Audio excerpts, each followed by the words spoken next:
Hi, this is Siraj Unleashing Talent, and welcome back on another podcast. In today's discussion, we will talk about what is reciprocity, what is reciprocal relationship, how reciprocity and reciprocal culture can bring employees together, can help you develop the right level of engagement. Reciprocity has been existing in human society for ages, for centuries. It is a simple thing to understand. When you do something to someone, the other person is obliged to return it back to you. I want you to relate this to your organization as a leader and understand this concept. Imagine a situation where you are developing an organization culture based on the principle of reciprocal relationship or reciprocity for that matter. And as a culture, you are developing helping attitude amongst the people. And helping each other, one another, is a value in your organization. Does reciprocity apply to the organization culture? Does it help you improve employee engagement? Does it help you improve your relationships with your customers? Does it help you in overall productivity and profitability and growth of the organization? Now the question is how.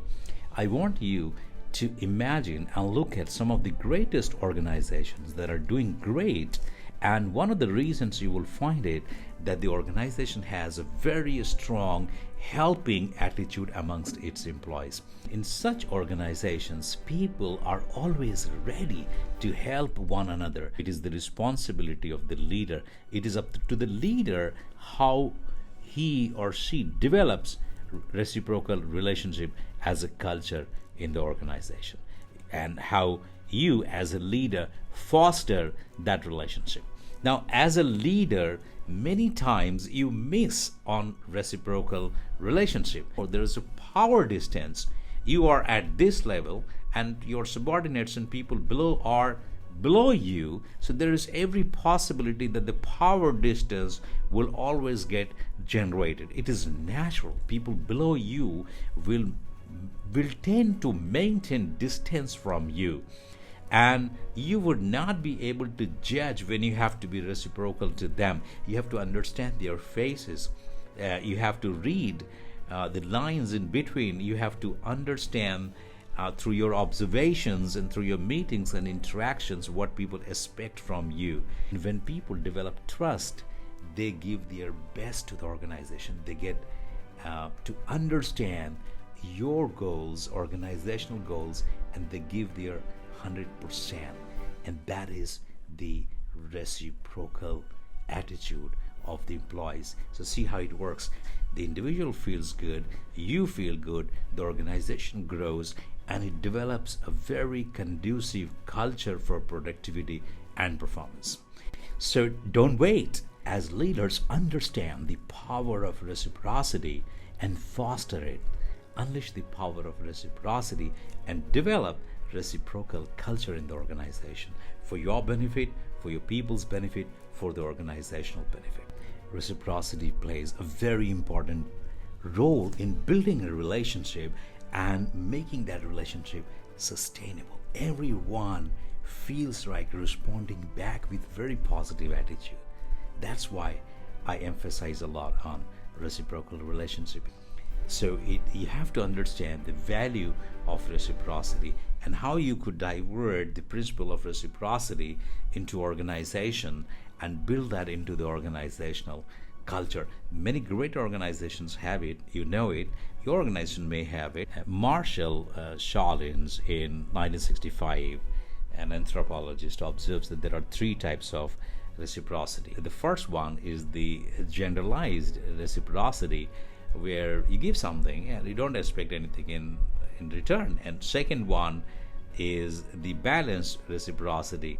The balanced reciprocity is more like a barter system. You give something and you take something, and that is how the reciprocal relationship goes on.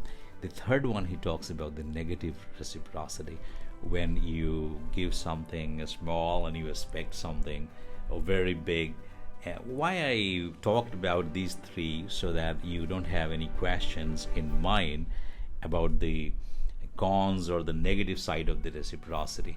Coming back to the implication and application of the reciprocal relationship within the organization, a great leader understands its connection with diversity and inclusion, its connection with employee engagement, its connection with employee development, its connection with organizational culture and organizational behavior, and they foster reciprocal relationship as a value within the organization. See, in some form or the other, the principle of reciprocity does exist in the organization. The point I'm making and emphasizing here is that as leaders, you have to understand it, you have to believe in it, and you have to trust that reciprocal relationship can add huge value within the organization, and make deliberate efforts to foster reciprocal relationship where helping each other and one another is considered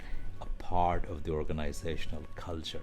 And that's when everyone is ready to help everyone.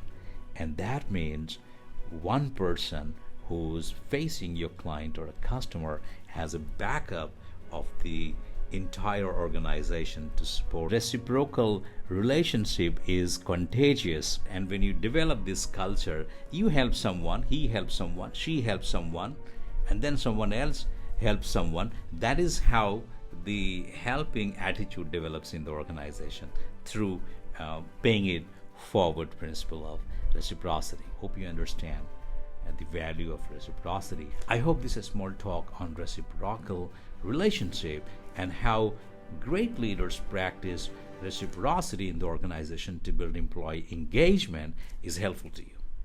Thank you.